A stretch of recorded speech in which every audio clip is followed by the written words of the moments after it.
Bon après-midi, nous sommes devant le domicile du célèbre producteur Jean Piessa à Bonabéry dans l'arrondissement de Douala 4e. Et c'est une ambiance vraiment forte en émotion qui se vit depuis ce matin. Ce qu'on croyait alors pour un poisson d'avril, c'est confirmé. Il a été tué cette nuit par des agresseurs. Et selon les sources, le producteur de musique est rentré aux environs de 22 heures. Mais à l'intérieur de sa maison se trouvaient déjà 5 ou 6 personnes d'après les sources. Ils avaient au préalable maîtrisé son fils et en lui demandant de s'enfermer dans la chambre du père. Et ensuite, ils ont conduit la belle-mère de Jean Piessa dans sa chambre également et l'ont enfermé. Donc ils étaient au salon, ils attendaient clairement le producteur de musique qui est revenu dans aux environs de 22 heures.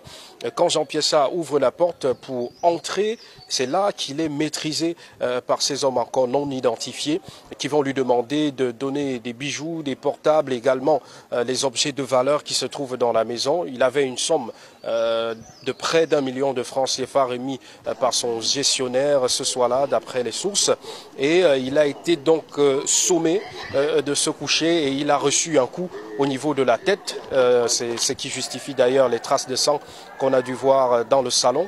Mais également, il a été ligoté avec des lacets, également au niveau de la bouche avec un torchon.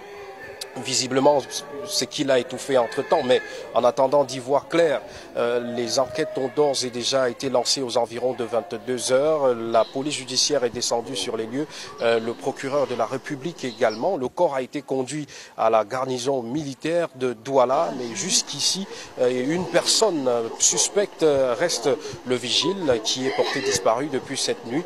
Selon les informations, Jean Piessa ne sortait jamais les dimanches. D'après ce que nous avons pu recouper auprès de la famille, même de la bonne, il ne sortait jamais les dimanches. Il aimait s'asseoir au garage, surtout que son épouse n'est pas au pays.